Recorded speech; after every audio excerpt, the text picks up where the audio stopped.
left my van on, I left my bulletproof vest in the van. I just took the rifle that I had and I ran straight towards the freeway. So I went back to my vehicle and I pulled the door open and I grabbed the guy that was in the driver's seat. The guy that was in the passenger seat jumped out, he cocked the gun and he held it on my forehead.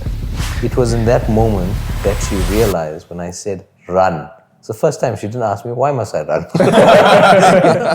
Hi, good afternoon, guys. Welcome to another episode of the Capital Vaults podcast. We have the honor of introducing Rahman Benson from Operation Defense Force. It's a security company that's been around for 3 years, and we're sort of going to be delving into the whole security world in South Africa, especially in KZN. So, Rahman, good afternoon, welcome.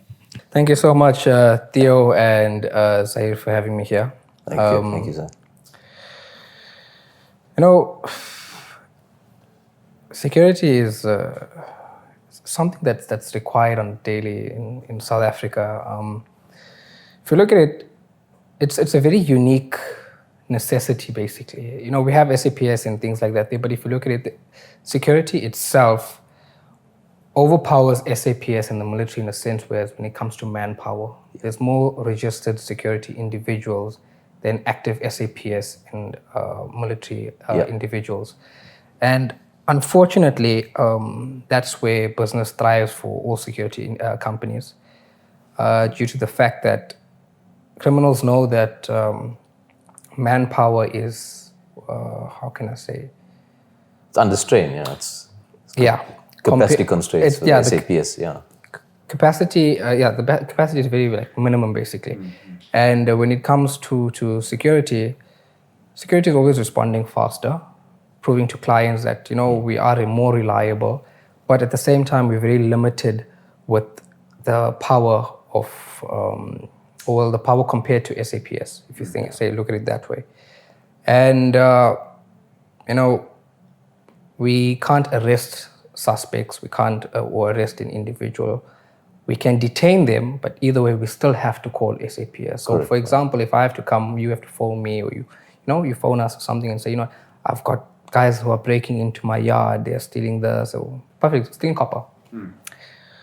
We get there, they're in your yard, we catch them, can handcuff them, or we can cable tie them, whatever it is, but we can't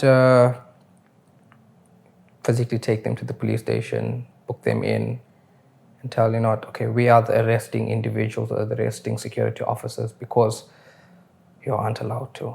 So we'll have to call SAPS out, we'll wait 1 hour, 2 hours, it just depends. The famous line is we have vans or we don't have vans. So you phone a police station, you say, listen, I've got guys who are breaking in, or I've got loud music, or there's a disturbance in the neighborhood, or whatever it is.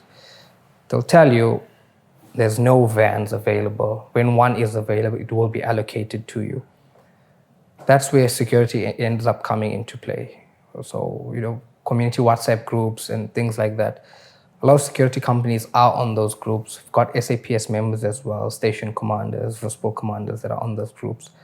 And they try to assist from their side because they also want to make a difference in society. And when SAPS can't come out, the security comes out. Suspicious vehicle parked on the road.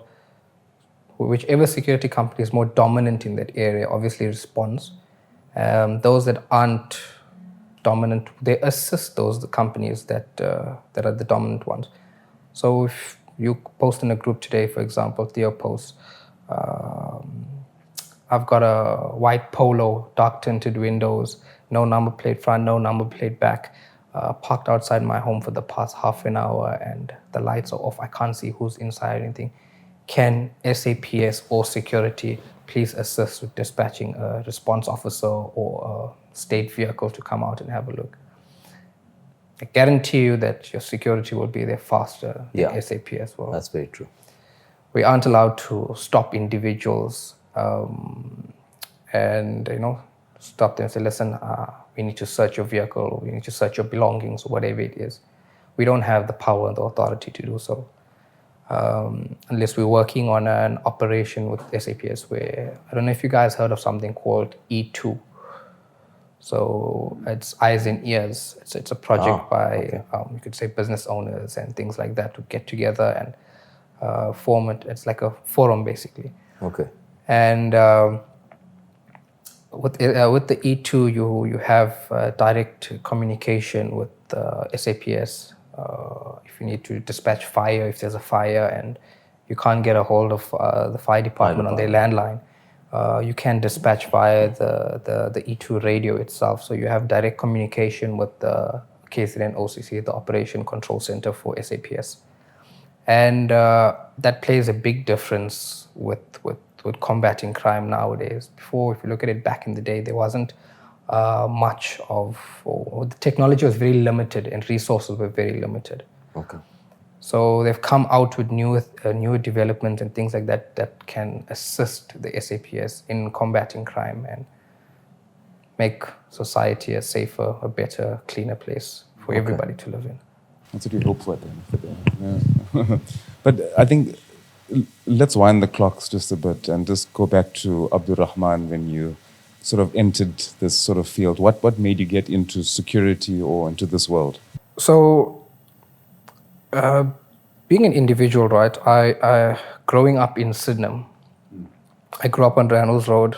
I lived there for about 16 years of my life. And we grew up where we had 500 meters where we had squatter camps. And then within that area, on Reynolds Road itself, it was very notorious for guys who used to sell drugs, guys peddling drugs basically. You've got Sydenham Heights around the corner. There was a whole lot of illicit activities taking place within that precinct, that area itself, which, you know, as a youngster growing up, you look at it and you think to yourself, in 20 years' time when I'm married and I have kids, do I want my kids growing up in the exact same environment? And obviously you wouldn't. You growing up in that environment, you always want better for your family, better for your kids. And that's when I said to myself, you know, I'd like to make a change. Currently I'm 15, 12, 10, whatever it was at that time. And I said, you know, no one's going to take me seriously. No adult is going to listen to a 10-year-old or a 12-year-old and say, you know what? You think about kids at 12. I'm saying, if you think... It happens. It happens. It happens. And you look at it and you say, you know what, when I get older, I'd like to make a change. And then that's when I realized, I said, you know what, I want to be a police officer. Well, I didn't get to go in that direction of being in the police force. However, I did go into something very similar, which I felt was, you know, serves the same purpose. And there's a wider variety of services that can be provided to individuals instead of, you know, going to work 12 hours fighting crime or sitting in the van attending to complaints, coming back. Whereas I can be there constantly and I can see to many different aspects or avenues of the industry. And that's when I said, you know what, I spoke to my wife. I said, listen. How old were you now when you were making this decision? I was 21. Okay. I'm currently 24. Okay. So I'm married for 5 years now. I got married when I was 19. Sure. Congratulations. Got kids? No, not yet. But I made this decision solely based on the fact that I said, as an individual, I need to make a difference. I feel I can make a difference. And, you know, you have that rush for adrenaline and things like, you know, fighting, screaming, gunshots, and you know that you're adrenaline junkie basically. Things excite you like that there. So it was something that I liked, something that I enjoyed. And I said to my wife, you know, listen, I want to give this a shot. And she told me, you know what, I'll support you whatever the outcome is, whatever your decision is. You go forward, you do what you have to do. And I'll always be there 100%. And, you know, there's a saying that says if you focus on one lady, she will guide you through to success. But if you focus on multiple women, you won't. And it's a proven fact, or it's a proven theory. if you look at many successful people as well, they've got their wife who's been with them when they had nothing, and today when they have everything, their wife is still with them.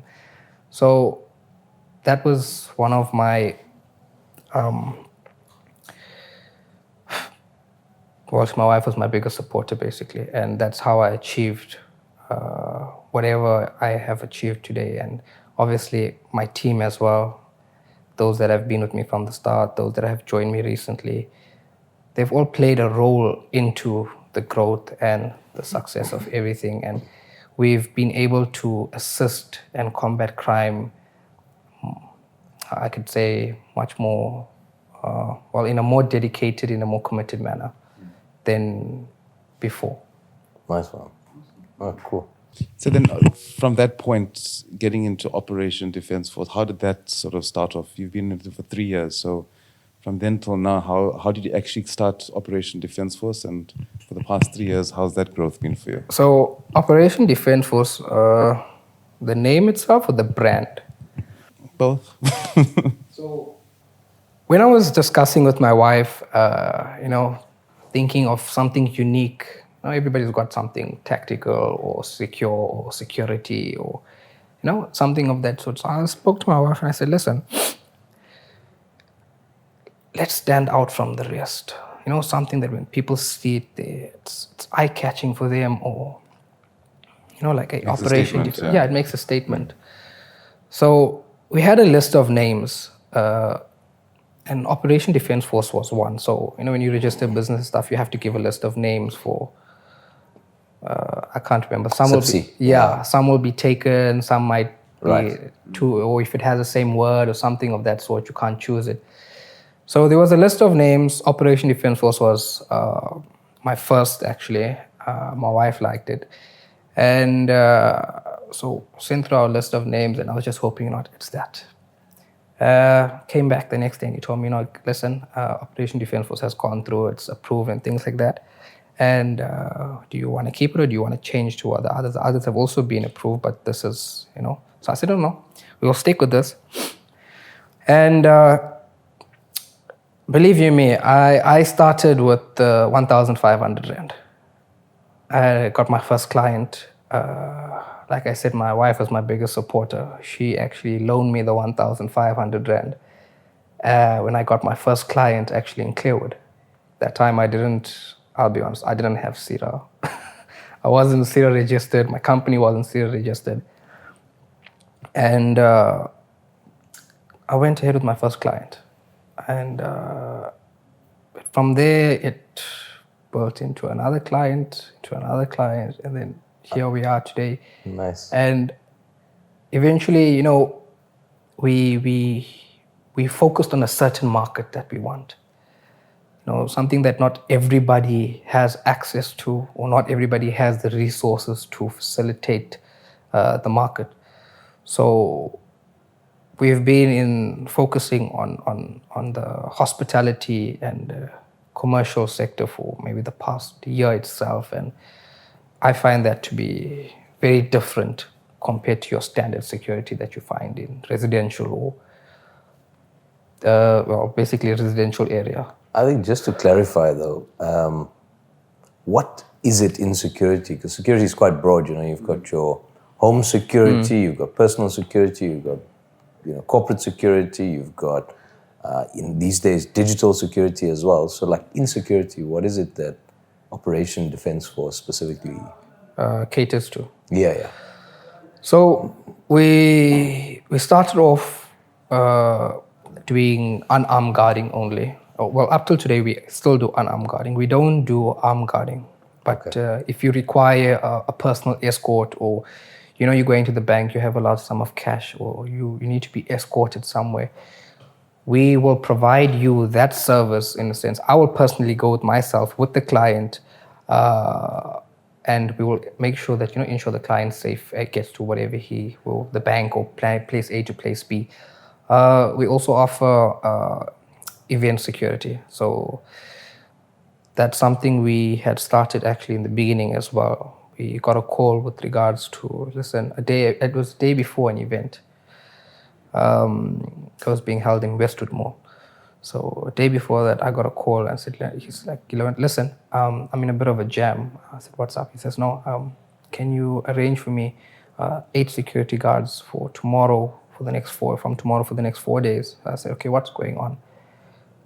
He said, no, we're having an event, and then the current company had let me down last minute, so I need some assistance. So that's where we stepped in, and we did our first event, and it just blew off from there as well into event after event. But the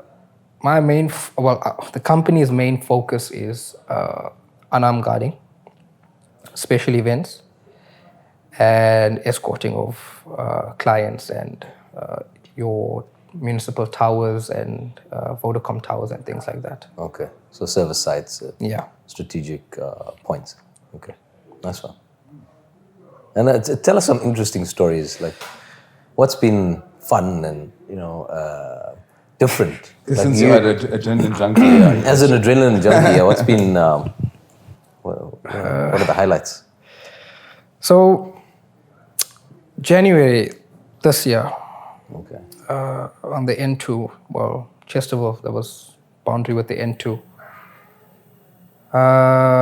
We were actually, it was a Friday afternoon around 2:30, 2:45. We were meant to meet at the police station. And we were actually at the police station early. We were waiting. And so we have a group with those members who we work with. And we were waiting. We said, I'm supposed to start at 3. Nobody's here. What's going on? Next thing is, we get a message in the group, we need backup. Shots are being fired. So I put in my GPS the location that he sent. I said, it's like 30 seconds away. So I hopped in my van, and I had a crew member with me at that time. We drove straight to the location that was provided.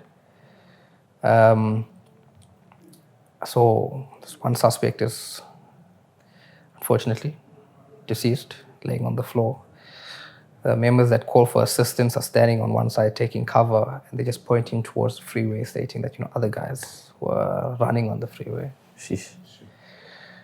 In that moment, I didn't have a bulletproof vest on or anything. I left my van on. I left my bulletproof vest in the van. I just took the rifle that I had, and I ran straight towards the freeway. I'm standing on the boundary of the freeway and the hill itself, and I'm looking, and across the other side of the freeway, there's also informal settlements. And I saw people over there, and they're pointing towards a whole bunch of trees. So as we walk towards, a guy starts opening fire.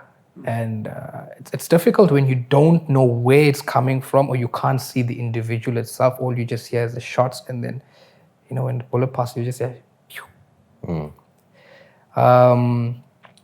That's when I froze. In that moment, I froze. I looked around me, and the next thing I just knew, the colonel was telling me, listen, relax. And after that, I realized I fired about 7 rounds from my rifle, and we see the guy put his hands up. We go to him. It's a bit of a climb because it's a bit elevated compared to where we were. We get the guy. He didn't have any injuries or anything of that sort, but we got him. We asked him, where's the firearm? Didn't want to give the firearm to us. Obviously, it was thrown somewhere. We took him. He was arrested. We got a dog out and searched for the firearm. And it's crazy when you run into it out of the adrenaline that's running through your blood at that time, and it's different when it's actually happening. It's either fight or flight. Just depends on you as an individual. How brave are you? Or you can be the bravest person, but when a bullet is flying towards you, I promise you, you will run. Yeah. Your life flashing before your eyes. Personally, I don't like guns. I can't stand guns. I understand why it's necessary, but too many guns are ending up in people's hands. In the wrong hands. They're just not responsible.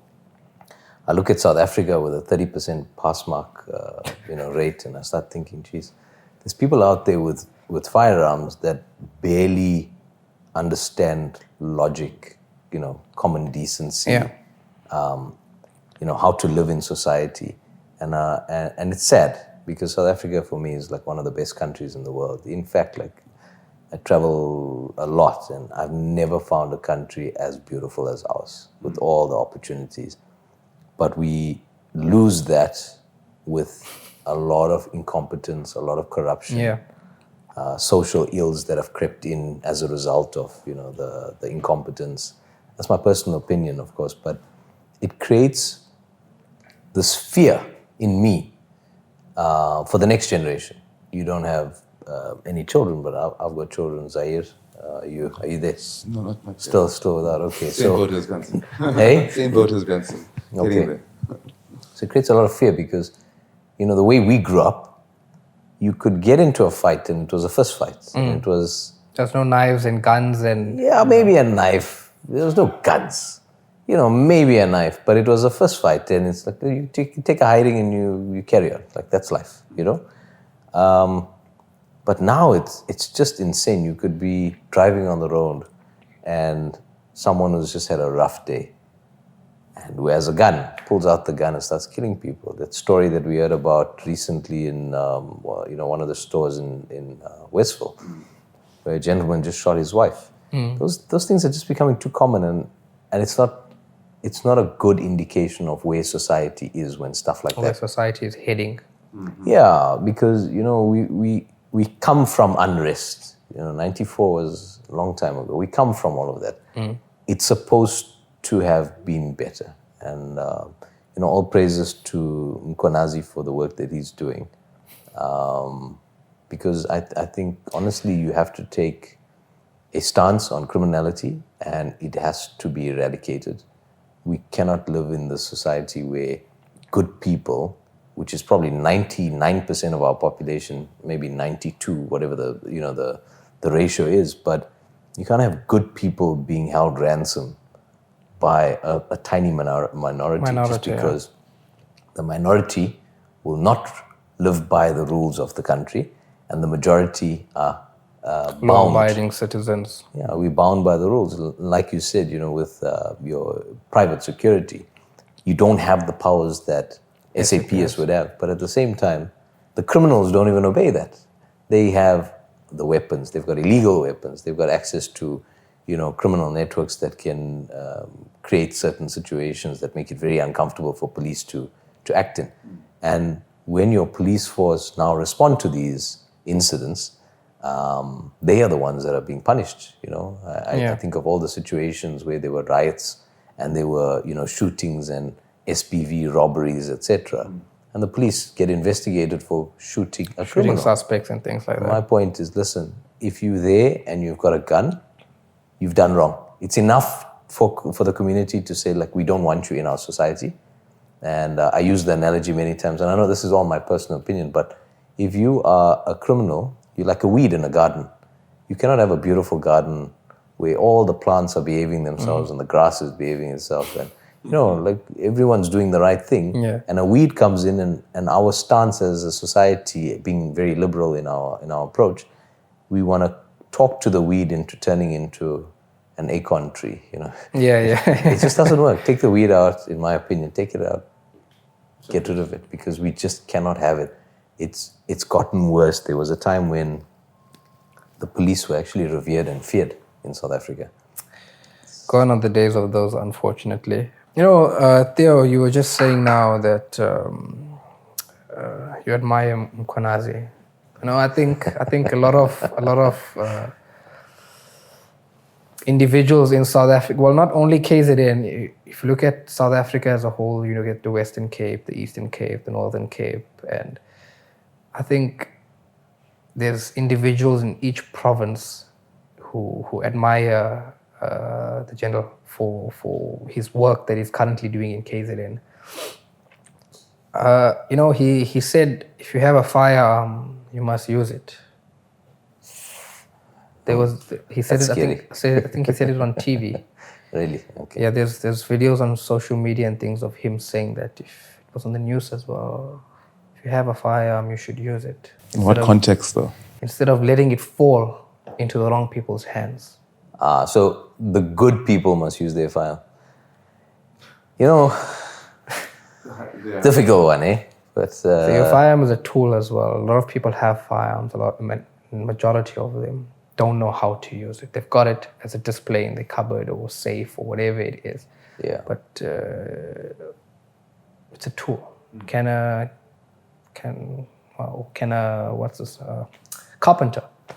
carpenter hit a nail in without his hammer? No, he can't. So likewise, that's a tool he requires in life. If you're somebody that's a normal civilian, it depends on what environment you're working in. If you're someone who's carrying a large amount of cash, or you're a business owner or something, and you're always handling cash in this, it's in and out of your store. If you don't want to pay for security and you feel that you're good enough to have security because you have a firearm, then you might as well train with the firearm, make use of it, go to the range, practice. There's multiple courses that are being offered now throughout KZN. There's courses in Johannesburg as well that are being offered. And, if guys can actually go for those courses and learn how to use their firearms, I promise you, it'll make a difference. But no matter how much of training you have, 5 guys are coming to you, 5 guys are coming to you. yeah. There's no training for that, No, in the there's moment. no training for that. Yeah. The best way, I think, is stay out of those situations, but let the police have more power.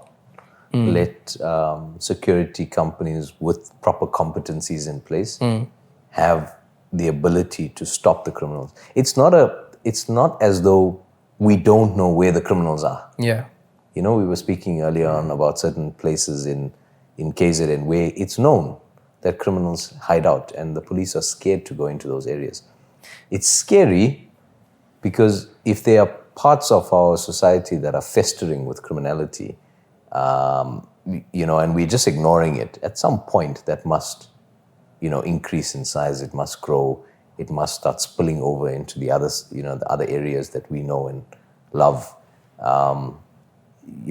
Not too long ago, the areas that you were speaking of earlier, they were good areas. They were places where you could walk down the road without fear, where, the most that would come off a situation like that might have been an altercation with a few boisterous people, and maybe some choice words were passed between you, but it wasn't a case of you're going to lose your life. Or he's going to pull out a firearm, he's going to shoot you because he doesn't like what you said about him. Correct. That was not the case. It was a more civil way of living. Where we are now is it's proven that this path that we've taken in order to be conscious and liberal in our mind, it doesn't always work. And I don't say that lightly. And also everything I'm saying is my personal opinion. I'm not representing my employer, Capital Vaults, in this instance, because I don't know what the company policy would be. But I honestly feel that society should not be living in fear. I look at countries where you can go into the country and there's a rule of law that is actually followed. People obey that law. Simple things like speeding. They just don't do it because the repercussions of speeding is just not worth it. They don't shoot a robot. If the robot turns orange, it's not an increase indicator. It's not an indicator to put the pedal down. Make your way through, but stay cautious. It's actually slow down and stop before the line. So there's a lot to be said for the Middle East, where the law is absolutely firm, and they treat criminals in a very harsh way.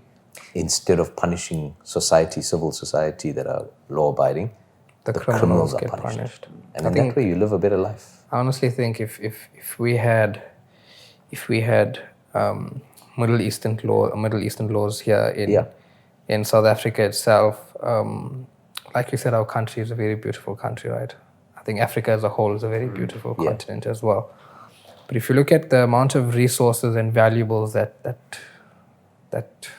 South Africa has, I feel that we could have stood out to be a superior country compared to other African countries. We could have actually been probably maybe a first world country, and yet again, that's just my opinion. Yeah. There's a lot of, unfortunately, due to corruption, to the amount of corruption that there is, we see a decrease in a lot of things in country and increase in crime. Crime thrives when there's corruption. There's not enough jobs. What are you going to do? Okay, tomorrow I'll wake up, I'll start stealing things. It starts off as stealing from home, goes out into your neighbor's yard. Now I stole, I'm going to go to the pawn shop, I'll sell it, get a few $100 or a couple bucks. What can I do? There's nothing I can do. I'll start joining in the wrong crowd. All these guys do drugs, they do this, they do that. Getting involved in the wrong things, and tomorrow I'll start stealing copper pipe to get my next fix. Yeah. Because I've stolen everything at home. There's nothing left. I live alone now, or I don't have a place to stay at all. Go to the next person's house. From the copper pipes, right, goes into the next thing. Go inside the house. What valuables are inside the house are being taken. TVs, watches, jewelry, sometimes money, sometimes important documents, which they don't know what the value of the document is or what the document contains. But they take it if they feel it's worth something, From there, then it leads to, you have like a little initiation kind of thing. You steal a car or something of that sort. So in 2019, 2020, I was actually hijacked in February here in Sherwood. Well, not here, but in Sherwood, just off Jansmans Highway. So I was actually at a property that my in-laws owned, right? And I had just gotten there, I jumped out the vehicle, I went down, I locked the vehicle, I went down the driveway just to check if the guys are, doing what they were supposed to do. So that time there was some construction going on. Guys were on lunch, I came back up to my vehicle, sat in my vehicle for about 5-10 minutes. I was thinking of smoking a cigarette as well. So I just jumped out my vehicle. Underneath my seat, I had just come back from overseas also, because in December we had gone overseas. So under my seat, I had a bag, small bag, one of those bags, a sling bag, whatever it is. I had some dollars and other foreign currency inside, and it was underneath my seat. My wallet, my bank cards, my ID, driver's license, everything was inside. The only thing on me at that time was my cell phone and my cigarettes and car keys. So I just jumped out the vehicle, and I didn't have a situation awareness, or wasn't aware of my situation. They say always be aware of your situation and your surroundings. And I think we taught this from a young age, look left, look right when you're crossing the road. Yeah. When I just opened my door, there was already a guy in my face. When I looked to my left, there's already a guy inside the vehicle. Sure. Sheesh. I left everything, I walked out. Well, I didn't walk, I lied. I ran. I ran for my life. But when I got out the vehicle and I ran, I stopped maybe about 3 meters away, and I turned and I looked at them. At that moment, all I did was I kneeled forward and I just covered my head. Take what you want. It's fine. Just leave me. And that's after he took my cell phone. I said, it's okay. He asked me for the keys. And I gave him the keys. And it took me about a few seconds to realize, like, you know what? What the hell am I doing? I work hard for my things. I'm not going to let someone come and take it away from me. That's where I actually made a mistake, and I said, you know what, sometimes it's better to chicken out instead of fighting. So I went back to my vehicle, and I pulled the door open, and I grabbed the guy that was in the driver's seat. The guy that was in the passenger seat jumped out, he cocked a gun, and he held it on my forehead. I just froze at that moment, and I didn't know what to do. Sure. That's scary. So I said, you know what, take the car, but just give me what's inside. I didn't care about the money. I just wanted my document, my ID, my driver's license, my bank cards. Yeah. At that time, I just opened up Operation Defense Force as well. So I had business bank cards as well. Everything was gone. They took everything? Yeah, they took the vehicle. So the guy that pointed the gun jumped in the other vehicle they came in. They drove off. So there was only one guy in my vehicle. So then again, I thought, you know what, I'm a great gun. I went and I stood in front of the vehicle. I picked up a brick. The guy didn't waste time. He knocked me. He knocked me. At that time, I was so angry and I was disappointed with myself. We're lucky to have an interview with the man. He literally went in to try and stop three hijackers, and then there was a guy shooting at him. He went to go stop that guy. I think there's a Made point for where this you. business. So it's crazy. we got the vehicle back though. We found it in one of the places we mentioned earlier. And documents and stuff. No, that's the funny part. So my wallet at that time was in the bag again. And whatever I went, so prior to that, I actually went to Discount for my wife to get some necessities. That was still there. And underneath the seat, the bag was still there. Okay. But inside the bag was nothing. It was just an empty wallet. Okay.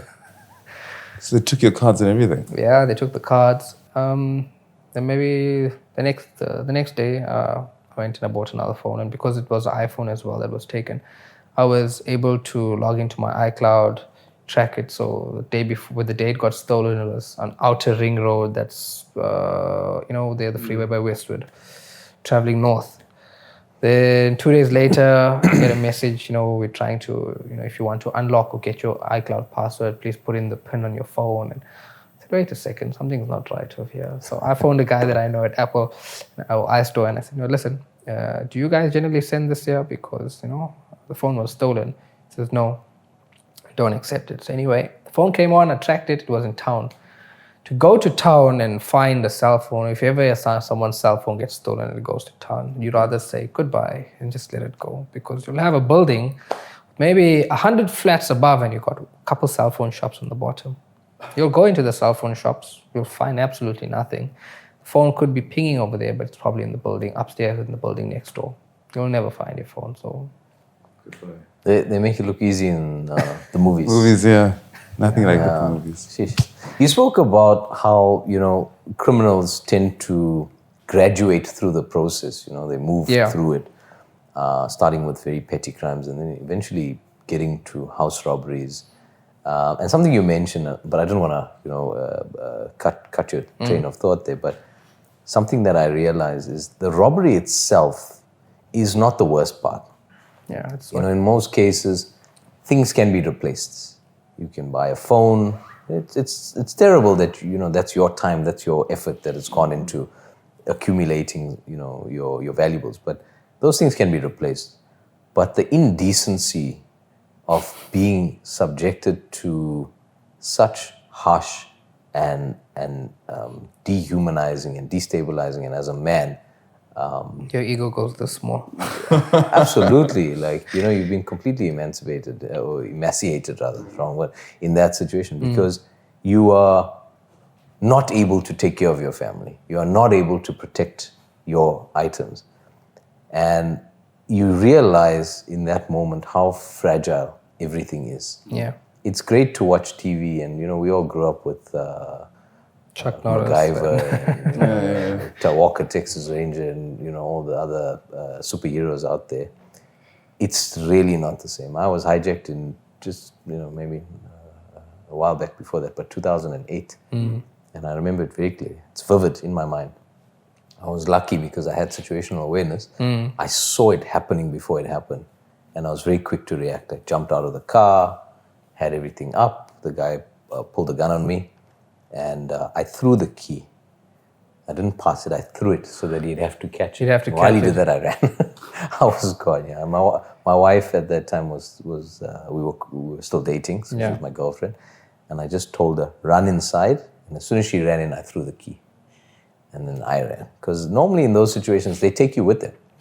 They generally take you, or they, they know every man's weakness is his spouse, or at that time your girlfriend, or whatever, your spouse, your right? children, yeah.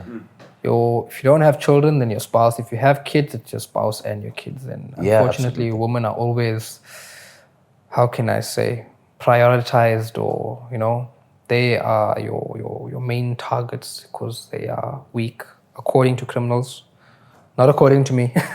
They're the easy targets, according to them. Women are weak. Women don't carry guns. Women generally carry a lot of cash. Husbands give them cash to go spend, or this or that. Women usually don't really worry about their surroundings.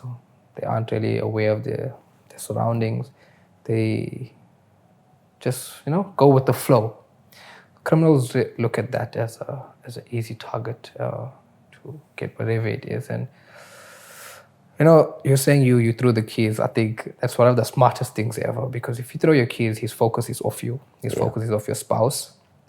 His focus is now the keys that are in the air. So I think that's well played, man. I didn't think of it at all. Natural thing, yeah. It happened naturally. Instinct. And the gun was in my face, and I was grateful that we joke a lot about our relationships with women, but my wife, who hardly ever listens to me, and at the time my girlfriend, hardly ever all listened. of ours.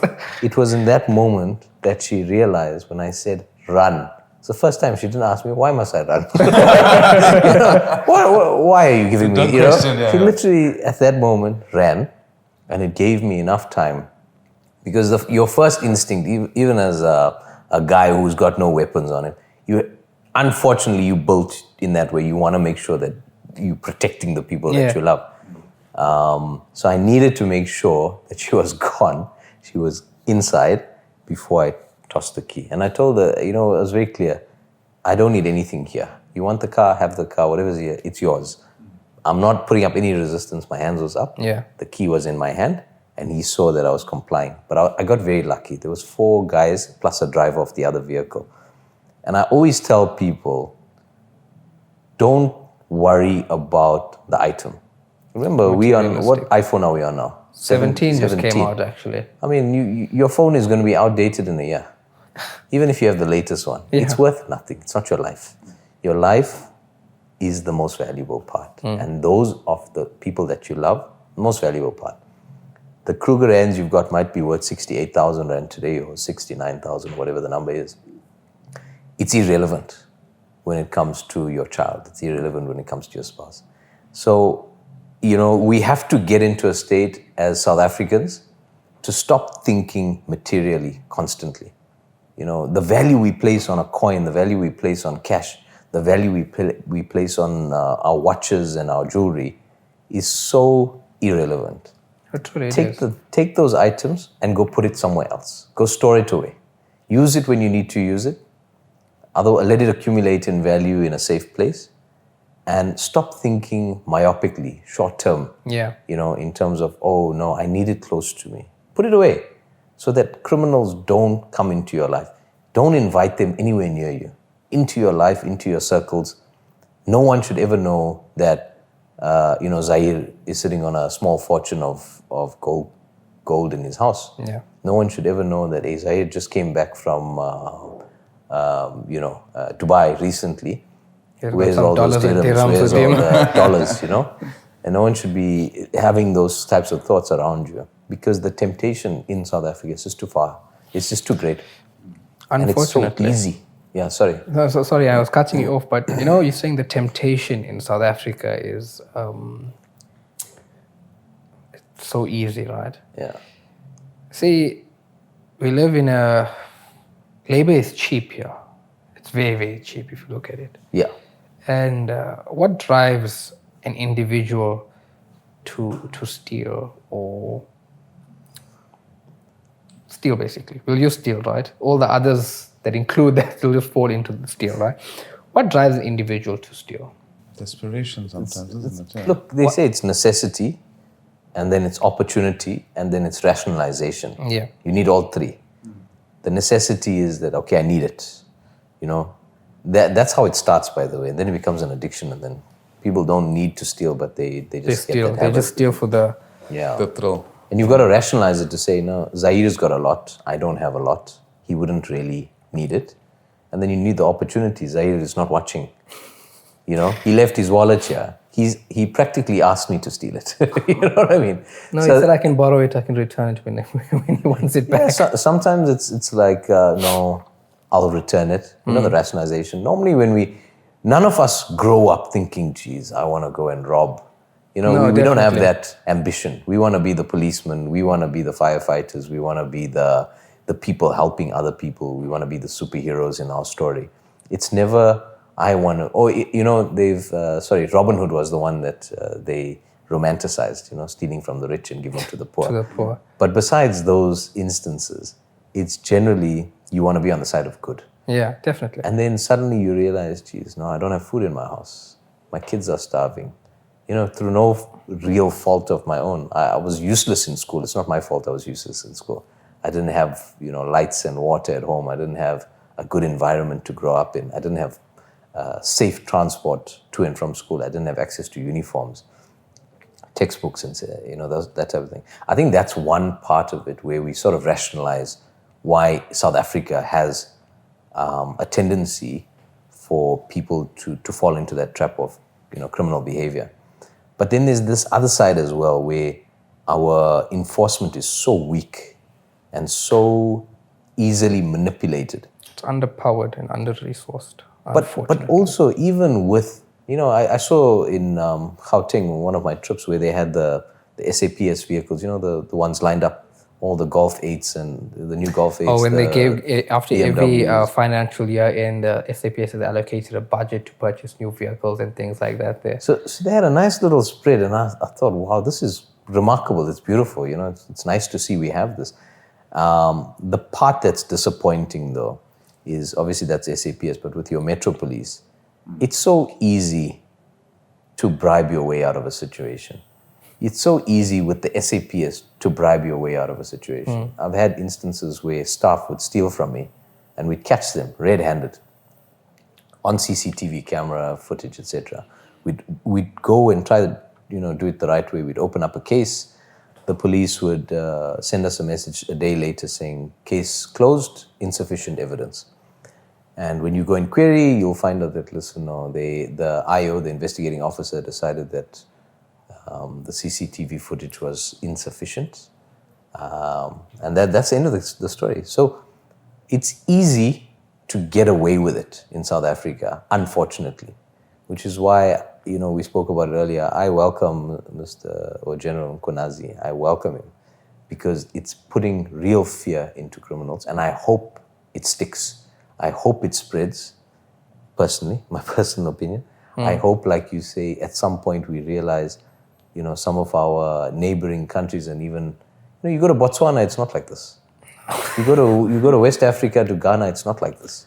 If you go to Mozambique, it's not even like this. Although Mozambique is scary, though. It's scary, but the kidnappings and geez. It also depends where you go.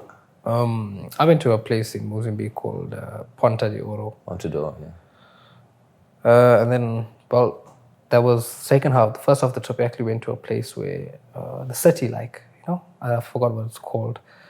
But the city, and there's actual police standing with AK-47 rifles, maybe every 500 meters. Okay.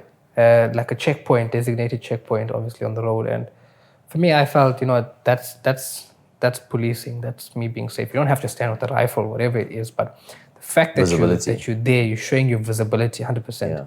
And, you're showing criminals that, we're not going to tolerate y'all's nonsense. We're here to make a change and a difference. Because if you look at it, with the amount of cash or money heists on the vehicles, right? Van heists, SPV, Fidelity, Chief Voice, things like that there. The amount of house robberies, rape cases, gender-based violence, your trio crimes, your drugs. Do you think that, with all of those things on a rise, people are actually going to want to come here? With tourism, it helps our economy grow as well. So with all the negative that's happening, do you think there's any positive that's going to happen? It's the wrong elements who love coming to our country. It's scary when, I've been to Nigeria and we've got a preconception about Nigerians, and it's not the case. Yeah. We just end up with all the criminals. So it's weird. People come to South Africa, they say, it's soft here, it's easy. It's easy. You can do what you want. It's sad. Yeah. Definitely sad. And it needs radical change. It needs radical thinking. And also, I think there are best practices in the world that have gotten this right. China's got a tiny, with over 1.4 billion people, they've got a tiny criminal ring, or what was it called, criminal elements in the country. But 1.4 billion people. Petty crime just doesn't exist. There's You no go to such a Dubai, you can leave your wallet on the floor. When you walk past, an hour later, your wallet will be exactly where you left it, or someone would have picked it up and put it into returned to the police or lost whatever and it found, is. or taken it to your hotel. That's how it's supposed to be, in my opinion. But also, if you look at it, right? See, we're comparing Dubai to here, right? Look at the safety. If you look at it, they've got AI cameras literally throughout the city. Yeah. They've got a massive control room with multiple policemen, police ladies, all monitoring the CCTV throughout the city. So, for example, I leave a Bugatti key or something, I hire a Bugatti in Dubai, whatever it is. I leave the key over there in the car. I leave the car and I leave it open. I decide to take a walk. Say he decides, hey, there's a Bugatti, the key is inside. Let me take it for a drive. You jump in. It's a rental. Police obviously would be notified or whatever it is. You come back, I come back and see the vehicle is not there. I'll notify police. I see Dubai have this app now for police on their phone. You can notify the police through there. They track it through the cameras and, that's why I feel like it's much safer. Criminals always get caught. There's no criminal. You also, you bring up good points, because it's not just about having access to the resources, but it's also a will to act on it. Because we've got cameras. We don't have enough. We're not there. We haven't invested in them. We've got cameras. We've got vehicles on the road. We've got police who have a dedication to their profession and their craft, and they are invested in keeping our citizens safe. We do have that. What we don't have is the repercussions. It takes one person to easily corrupt a system. 15 people might be absolutely honorable in a police station, and 3 of them are dishonorable. And that changes the entire perspective of everything. It changes our perspective, because you arrest, Operation Defence Force apprehends or detains criminals. They get arrested, they get taken into the police station, and then, or even before they get to the police station, they get released around the corner. And we've seen videos like that. We've heard of stories and videos and things like that there. So just the editor of Abdur Rahman and Theo, it's been an honor being in your guys' company and learning a lot. Hearing stories from both ends and personal opinions from both. But coming back to the security part, you're 3 years in the game. You've witnessed and experienced crime in South Africa, both of you guys. I've also experienced almost a hijacking, but I think I was just quick to act. I just saw everything play out in my head, and I had like a split second to decide. So it is sort of unsettling to see that your lives are at stake, and then you brought up the factors of your family, your loved ones, and material things, they can be replaced, but your life can't. So just to end it off, like the message to the viewers, when it comes to looking after yourself and your family, and based on the experiences that you've witnessed and been through yourself, what advice can you give to the viewers when you're leaving their home? You mentioned situation awareness. What sort of factors should they consider when leaving their home and even coming home for their own safety? See, so I strongly believe you cannot put a price on your life, and security is you don't expect to how can I say, get cheap pay cheap for security and get your high end service. It doesn't work like that. If you, for example, you leaving your home, you stay in an estate, you've got cameras, you've got electric fence, you've got high-end security or services that are being paid according to gazetted rate or whatever it is, and they've got patrols and things like that there. But you very rarely expect a break-in or someone following you in because of all the layers of security that there is in that estate. But now if you go to a complex, which is a much smaller scale, right, you'll get companies who are charging anything between 5 and 6 or 7,000 rand just to ensure that, the guys, the body corporate for that matter, looks at, hey, okay, we're going to save money now, and, we're going to have this. But they're expecting a service that's on top and they're receiving something that's on the bottom. And, don't leave valuables at home. Ensure all your valuables are kept away. If you've got a safe at home, that's fine. If you don't, I'm sure most people nowadays they go cashless. I still know people with old money like to, have cash, physical cash cash, always. I myself, I'm a person. I always like to have cash on hand. There'll come a time you might never know, you might need it for something immediately, and sure, you'll use the cash. I hate cash. No, I prefer cash actually. But when I came in here, I actually was asking Theo about the safes and things, and how it works. And I'll be honest, guys. Whoever the listeners, the viewers, having a safe at home has its pros, but it has its cons as well. Some guys that have firearms, you'd get your rifle safes. Your rifle safes are maybe 1.5 meters tall and like 500 millimeters wide, or maybe even wide, 800 millimeters wide. It's not something that's a square box where you can put into a cupboard. It's something that's mounted onto the wall or to the floor.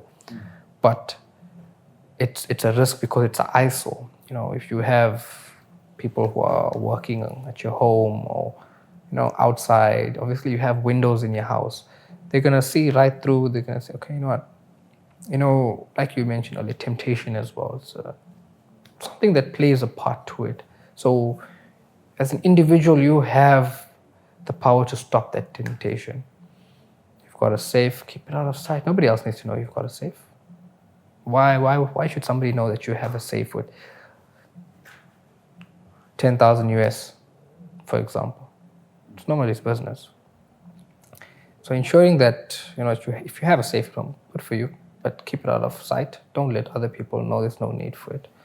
But if you're standing in if you stay in a freestanding house, sorry, I said standing. If you stay in a freestanding house, right, and you've got a safe, and you've got people who work at your home, in your yard and things like that, you should actually take extra precautionary measures, to ensure that, your valuables are, if you value them that much, they shouldn't be at home. But if your valuables, they're safe. It opens a whole other can of worms otherwise. So I strongly believe, after looking at, and guys are going to think I'm promoting Capital Vaults now. But You're welcome to. Thank you. But actually, after looking at how the safe works with, I'm sure it's fireproof and all those other things. I don't know much about safes, I'll be honest with you. I know, you get your normal safe, you put it in your bricks, or your brick, it's it's expander safe or something. Okay. So I know your basic lockers. Safe with the key, one that takes those long keys. Yeah, I have one of those. I know those are your normal standard safes, but I'm sure you guys have something that's far superior compared to your... Well, on that point, if you don't mind, just so that we can agree. So typically what people have in their homes is a document locker. So there was a court case that happened, I think it's about 15 years ago, where those types of lockers were not allowed to be called safes anymore. They used to be advertised as safes, but they're not safes. And the reason they're not safes is because they don't conform to the SABS requirements for a safe. Yeah. So there's a document locker, which is what 90% of South Africans have, believing it to be a safe. Then you get a real safe. Now, if you can lift it, it's not a safe. In other words, even if it wasn't mounted, if you could pick it up yourself, it's not a safe.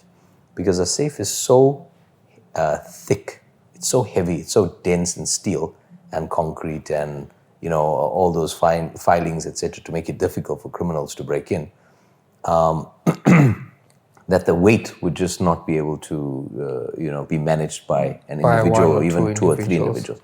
So that's a real safe. Now, that's the difference. Now, we've got a vault, which is now the upper level. A vault is, our vault, which is a real vault, not what, our competitors call vaults, etc. A real vault is encapsulated. You've got a roof, you've got sides, and you've got a floor that is completely vaulted. So you basically got a vault in a strong room kind of thing. So our competitors would have a strong room. A strong room is a concrete room, normal concrete room. You take this room, for example, and you put a vault door in the front. So the door is a vault, vaulted. Everything else is a room. So that's a strong room. Yeah. Now, ours is a vault, encapsulated, and you don't get a lot of those. The banks invest in them because they're really expensive. Establishments like entertainment establishments like the casinos, etc., they would invest in them.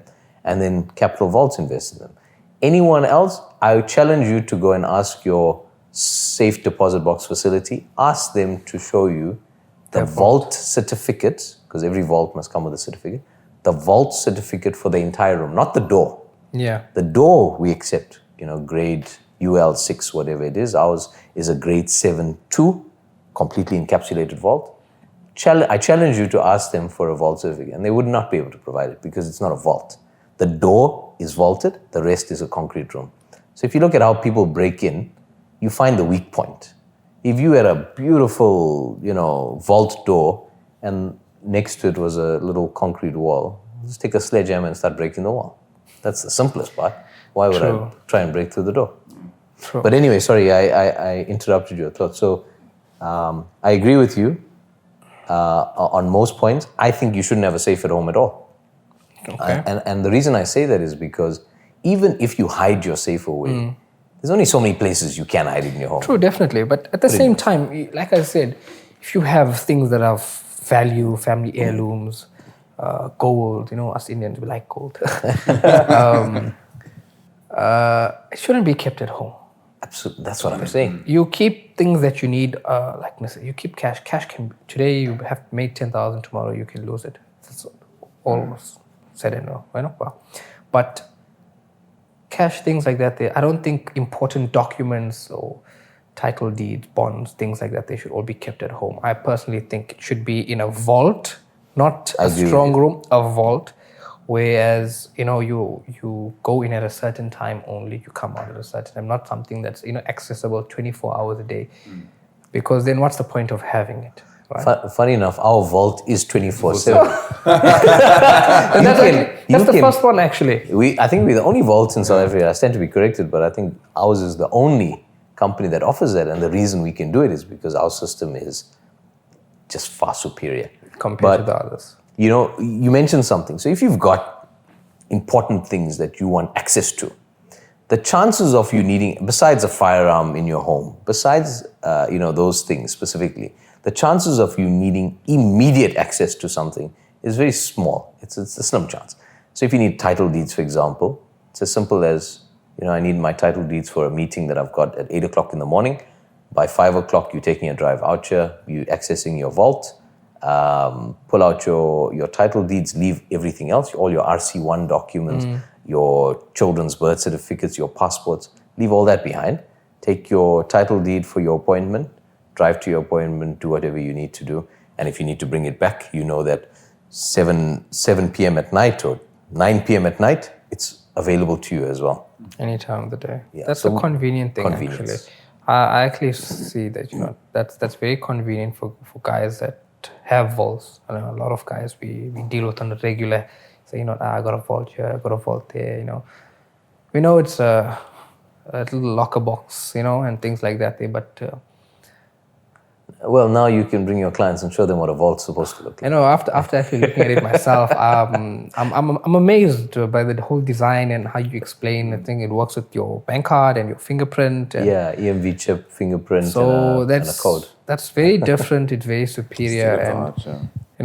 We have a safe at home. Theo says he doesn't agree with me or doesn't believe that's his opinion. That's my opinion. But at time for certain people, it is a necessity. Not everybody has access to a vault itself or something of that caliber, and so your normal home safe, your passport.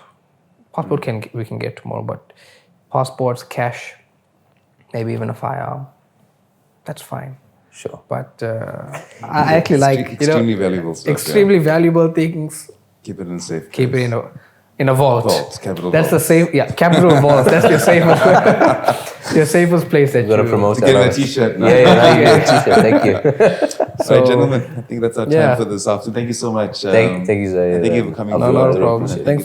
Thanks for having me here today. Appreciate spending time with both you gentlemen and learning from Appreciate both it. of you guys. And I'm sorry I spoke so much through your discussions, but interesting talk and beautiful it's fine. points raised. So I enjoyed the discussion. Thank you so much. no, not a problem. Thanks for having me, guys. Thank you.